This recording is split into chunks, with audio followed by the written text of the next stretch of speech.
خوش اومدین به یک قسمت دیگه از برنامه آشپزی با پویا.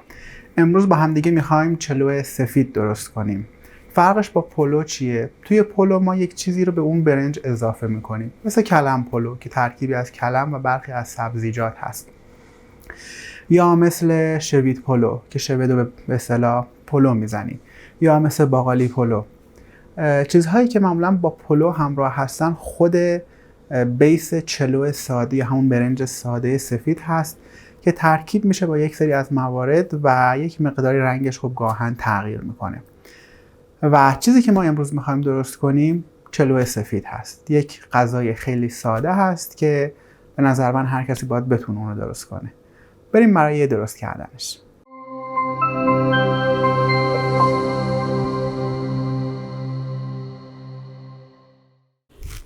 برای دم کردن برنج یا حالا اون طبخ برنج ما به تعداد هر نفر که حالا میخوایم بهشون اون غذا رو ارائه بدیم 1 پیمانه برنج رو داخل ظرفمون میریزیم و به ازای هر پیمانه برنج 1 قاشق متوسط یا همون سرخالی بهش نمک اضافه میکنیم.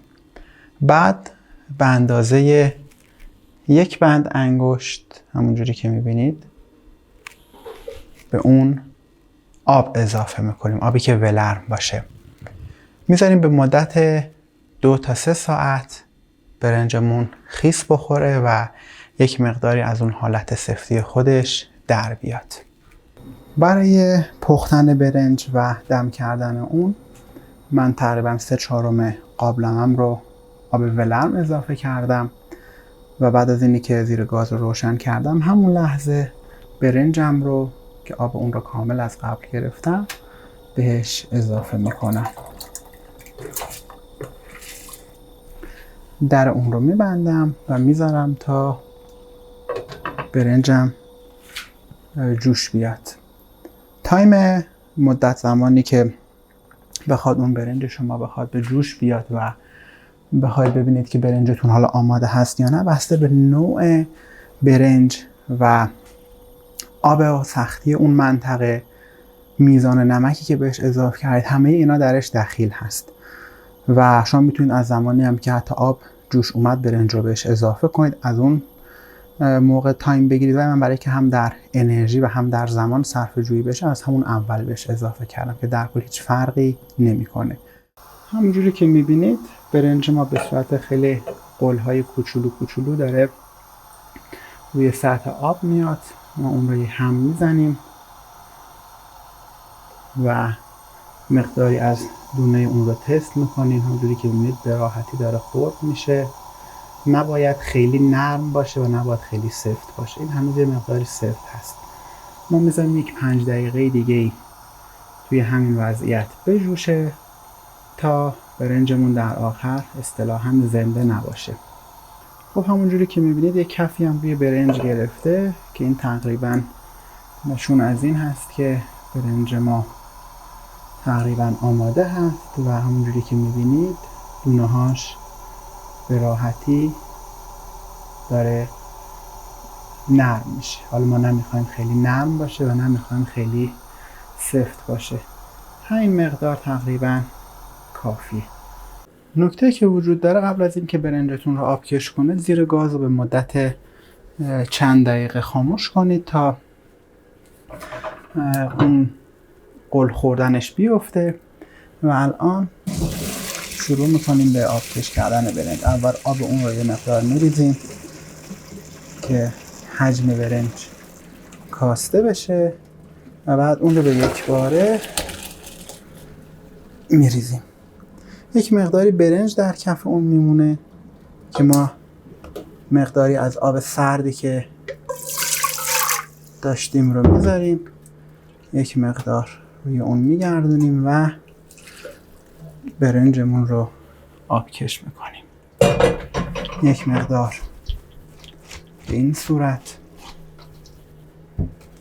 مجددا برای که بعد شفته نشه و هم نچسبه دوباره بهش آب رو اضافه میکنیم. خب اینم از مرحله آبکش کردن برنج ما. خب در نهایتا اول مقداری آب رو به کف قابلمه‌مون اضافه میکنیم که وقتی که میخواد بخار بپیچه به راحتی بخار بپیچه داخل برنج. مقدار روغن بهش اضافه میکنیم که ته‌دیگمون نچسبه. من میخوام از ته‌دیگ سیب زمینی و برنج استفاده کنم. نصف از قابلمه‌ام رو سیب زمینی قرار میدم. شما میتونید از ترکیب چند نوع حتی ته‌دیگ استفاده کنید. و مابقی اون رو برنج میریزم. بعد از اینکه یک مقداری پهن شد کل برنجم رو به اون اضافه میکنم.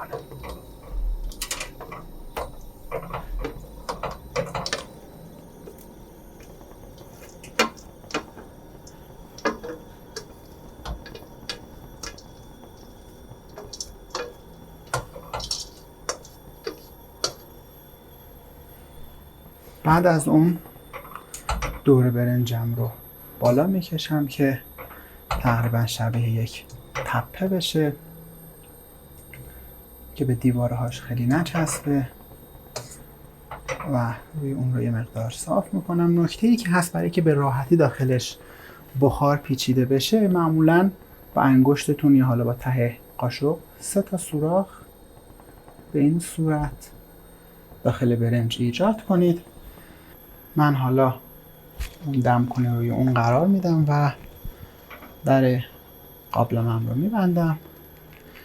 بعد از گذشته 5 دقیقه میتونید شعله اون رو بسیار کم کنید و به همین صورت طبخ برنج رو انجام بدید، یا میتونید شعله‌تون یک مقداری زیادتر باشه و یه دونه زیردیگی زیر اون قرار بدید. برنج ما آماده است. 1 ساعت تا 2 ساعت که دم بکشه برنج، حالا بسته به نوع برنج داره، برنج ما دیگه آماده خوردن میشه.